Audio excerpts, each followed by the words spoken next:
Hi, everyone. My name's William, and today I'm presenting joint work with Andrei Bogdanov, Gautam Prakriya, and Ted Pine. This work is about the interplay between randomness and space complexity. Recall that BPL is the class of languages that can be decided by randomized log space algorithms. Now, the popular conjecture says that L equals BPL. Okay, so this conjecture is saying that randomness is not necessary for space-efficient computation. To try to prove a conjecture like this, we can start with the observation that after you fix the input to this randomized log space algorithm, the output of the algorithm as a function of its random bits can be computed by a model of computation called a polynomial width read-once branching program. Okay, so this read-once branching program is a directed graph where the vertices are arranged in n+1 layers. N is called the length of the program. And the width of the program is the number of vertices in each layer, and it's denoted W. Each vertex has two outgoing edges pointing to the next layer of the program, and the two outgoing edges are labeled 0 and 1. The program starts at a designated start vertex in the first layer, and then it reads an input string one bit at a time from left to right to decide which outgoing edges to traverse in the program. The vertices in the final layer of the program are labeled as accepting or rejecting. And so in this way, the program computes some Boolean function on n bits. To de-randomize space-bounded computation, a natural approach is to try to design a pseudorandom generator that fools read-once branching programs, meaning that for every width W read-once branching program F, the acceptance probability of F is essentially the same up to some small error epsilon, whether you plug in truly random bits or you plug in pseudorandom bits that you get from the generator. Non-explicitly, one can show that there exist pseudorandom generators that fool width W, length N read-once branching programs with seed length log NW over epsilon. If we could design explicit pseudorandom generators with the same seed length, that would suffice for a full de-randomization of space-bounded computation. It would imply that L equals BPL. Currently, we do not have optimal explicit pseudorandom generators for read-once branching programs, but we do have interesting non-optimal constructions. Most famously, there's a construction by Nisan of an explicit pseudorandom generator for read-once branching programs with seed length log n times log NW over epsilon. So it has this extra factor of log n. Okay, so let's zoom in on that seed length. We can expand it out and think of it as having three terms. It's log squared n plus log n times log W plus log n times log 1 over epsilon. Now, in the decades since Nisan's work, there has been a lot more work trying to get improved de-randomization of space-bounded computation. And much of this work has focused on this first term, the log squared n term in Nisan's seed length. For width 2 branching programs, we have explicit pseudorandom generators with optimal seed length, log n over epsilon. For width 3 read-once branching programs, as of just a few years ago, Mecca, Reingold, and Tal designed an explicit pseudorandom generator with seed length roughly log n times log 1 over epsilon. Okay, so they got rid of this log squared n term in Nisan's seed length. But for width 4 read-once branching programs, we still don't know how to do anything better than Nisan's pseudorandom generator. So we're stuck with this like log squared n term for now. However, that being said, we can do something better for certain special types of read-once branching programs. And in particular, we can do better for regular read-once branching programs.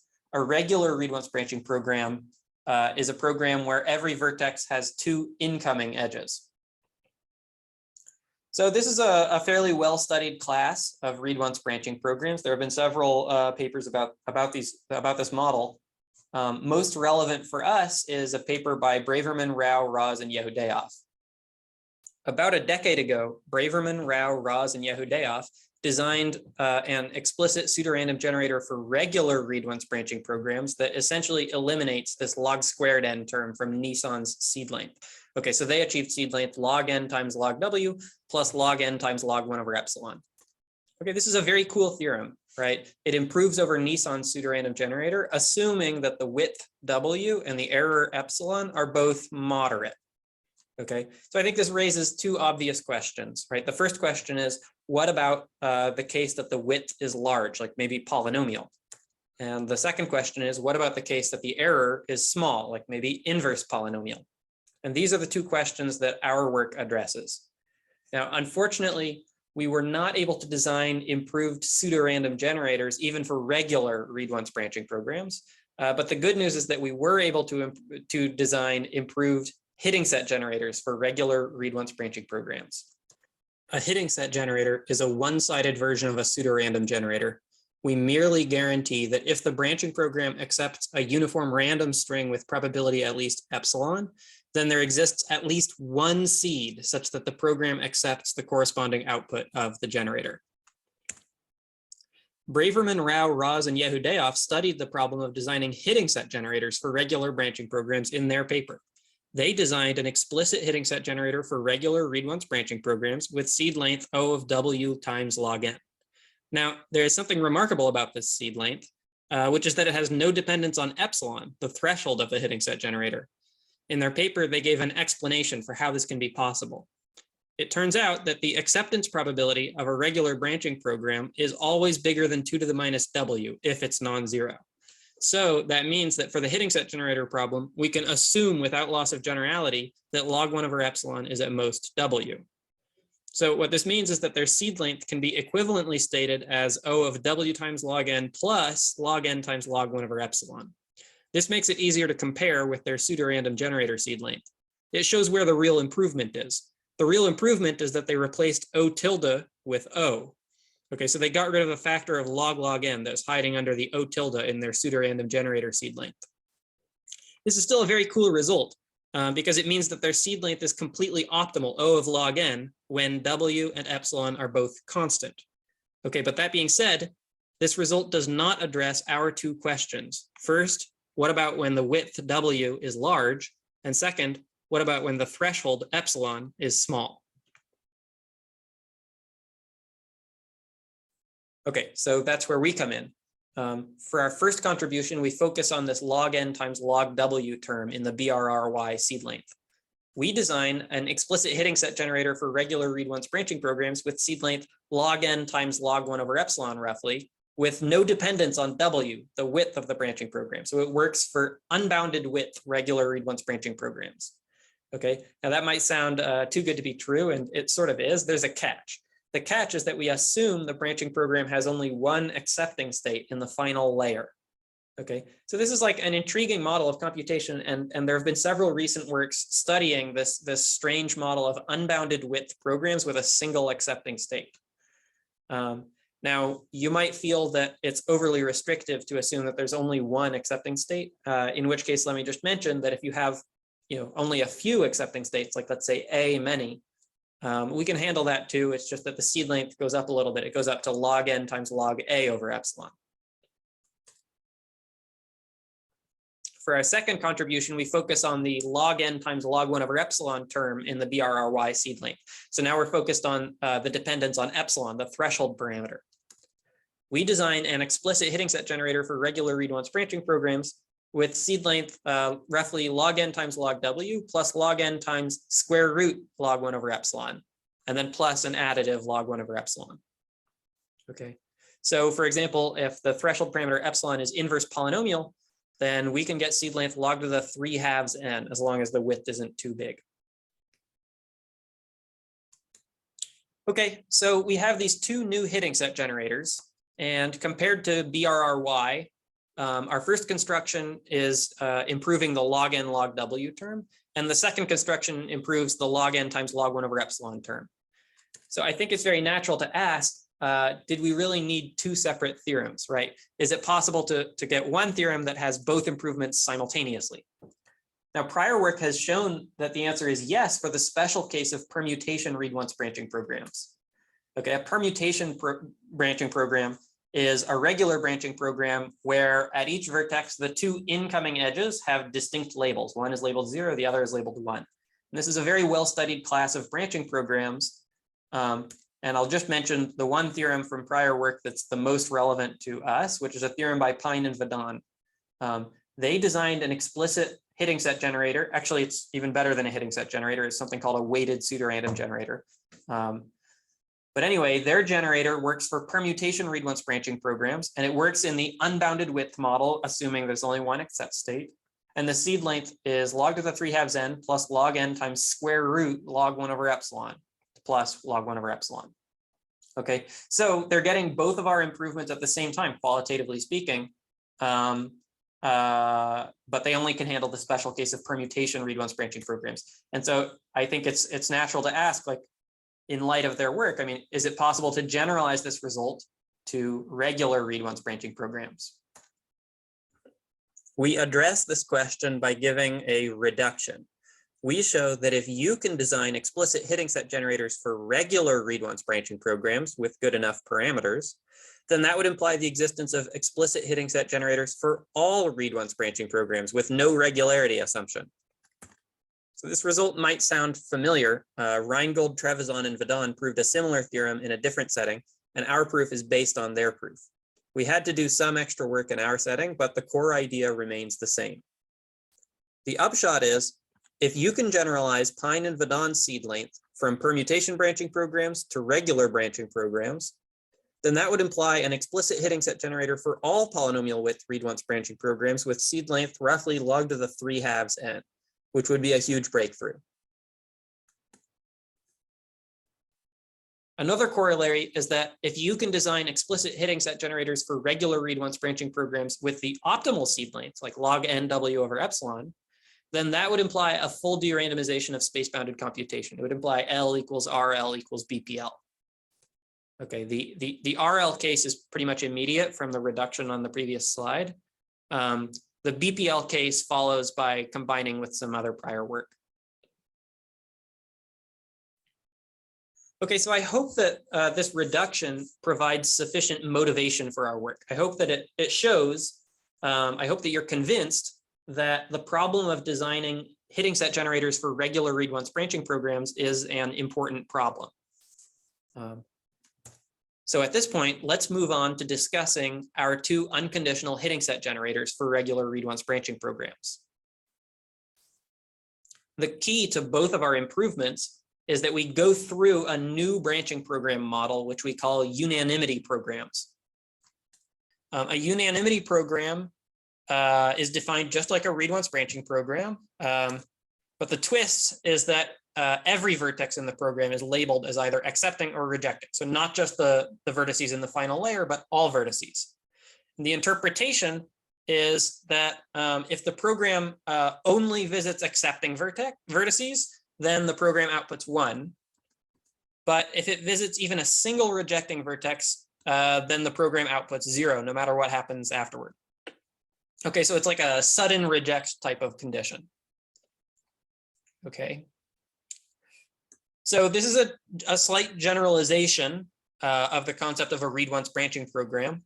And I think at first glance, it doesn't sound like a super interesting generalization because, you could always add one more state to remember, whether we've previously visited a rejecting vertex. So, this unanimity condition, it's only the difference between like width W versus width W plus 1. But this model gets a lot more interesting when we impose the regularity constraint. Okay, among regular programs, unanimity makes a big difference. So in particular, the AND function can be computed by a width 2 regular unanimity program. Okay, whereas if you wanted to compute the AND function with a regular read-once branching program, the traditional model, then the width has to be at least n plus 1. Okay, so this is actually a big difference, the difference between constant width and polynomial width.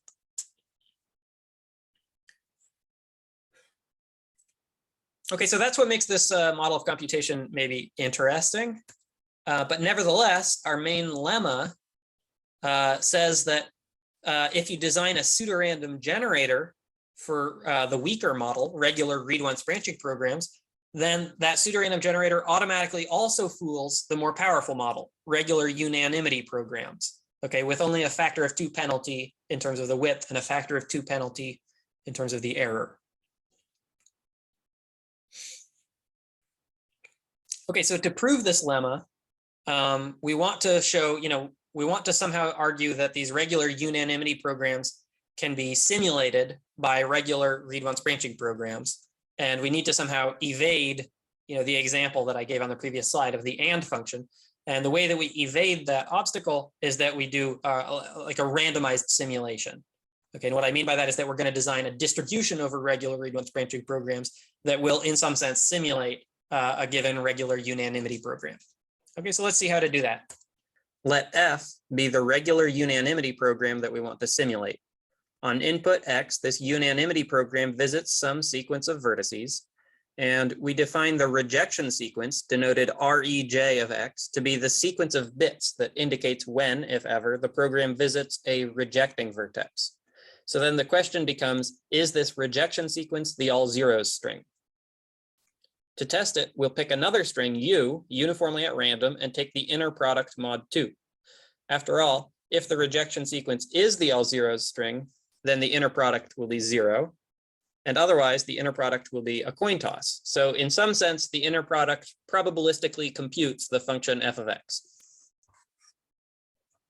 The intuition is that by introducing this inner product, we have effectively replaced an AND condition with a parity condition, which interacts better with regularity. In particular, we will show that this inner product, G sub U of x, can be computed by a bounded width regular read-once branching program. The auxiliary string U will just be hard-coded into the program. The only input to the program will be X, the original input to the original unanimity program. Okay, so let's see how to do that. So here's our original unanimity program, F. We make 2 copies of F. And then we say, if you ever visit a rejecting state in one of the layers where U is 1, then you should also jump to the other copy of F. And then ultimately, all we care about is which copy of F you end up in at the end of the computation. So that shows how to compute this inner product. And this construction preserves regularity. And it only doubles the width of the program. So we've shown that we can write F as 1 minus 2 times an average of regular read-once branching programs. Now, this pseudorandom generator G fools all of these regular read-once branching programs G sub U. So it also fools their convex combination. And that means it also fools F. Okay, so that completes the proof of this main lemma. Now, that lemma is the main thing that I wanted to get through in this presentation, but let me spend a couple of minutes talking about using this lemma. Why is this lemma useful for us to prove our main results, which are these hitting set generator constructions? And we have, these 2 hitting set generators, and the proofs at this point diverge. We use the lemma in 2 different ways to get our 2 hitting set generators. First, I'll discuss our hitting set generator for unbounded width regular read-once branching programs. We handle this case by refining some arguments that appeared in prior work with Ted Pine and Salil Vadan. The idea is we have this unbounded width program F, and we're going to approximate it by a bounded width program F tilde. To do that, let's say that a vertex is typical if there is at least an epsilon chance of visiting that vertex when the program reads a uniform random input. Our approximator F tilde checks whether F accepts while only visiting typical vertices along the way. Now, there can only be so many typical vertices per layer, right? At most like 1 over epsilon. And also, the condition of only visiting typical vertices is like a sudden reject type of condition. So intuitively, we should expect that F tilde can be computed by a bounded width regular unanimity program. And indeed, that turns out to be true. We also showed that F tilde agrees with F with high probability on a random input. And so we have our approximator. To finish the job, we use the BRRY pseudorandom generator to fool this bounded width approximator F tilde, which implies that we also get a hitting set generator for the original program F. It's only a hitting set generator rather than a true pseudorandom generator because we only have a one-sided approximation guarantee. We approximate F from below, but not from above. But anyway, I hope that this explanation clarifies the reason that unanimity programs enter into the picture. Now let's move on to discussing our low threshold hitting set generator. We handle this case by refining a technique from prior work with David Zuckerman. The idea is we have some bounded width regular read once branching program with a small acceptance probability, right, epsilon, and we want to find a string that the program accepts, or in other words, we want to find a path from the start vertex to an accepting vertex. But let's take baby steps, okay? Let's start with an easier task. Let's find a path from the start vertex to an auspicious vertex. And by auspicious, what I mean is that the acceptance probability from that vertex is much higher than the original acceptance probability, epsilon. Okay, like let's say that this new acceptance probability is at least k times epsilon for some large parameter k. The condition that f visits at least one auspicious vertex is like a sudden accept type of condition. So after taking a complement, we can test this condition by a bounded width regular unanimity program, G. Furthermore, it turns out that when f reads a truly random string, it has a decent chance of visiting at least one auspicious vertex, roughly like a 1/k chance. In particular, this chance is much larger than epsilon. Okay, so therefore, to find a path to an auspicious vertex, it suffices to fool this unanimity program G with a relatively large error, roughly 1/k. We can do that using the BRRY pseudorandom generator.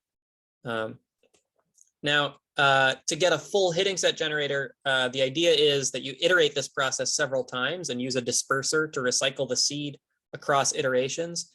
You can see the paper for details, but once again, I hope I've made it clear why unanimity programs enter into the picture. Okay, so to summarize, in our paper, we present two hitting set generators for regular read once branching programs. Our first hitting set generator gets an improvement in the large width regime, and our second hitting set generator gets an improvement in the low threshold regime. If we could achieve both improvements simultaneously, that would imply improved hitting set generators for all read once branching programs, regular and non-regular, which would be a breakthrough. Okay, so thanks for watching, and if you have any questions, please feel free to send us an email.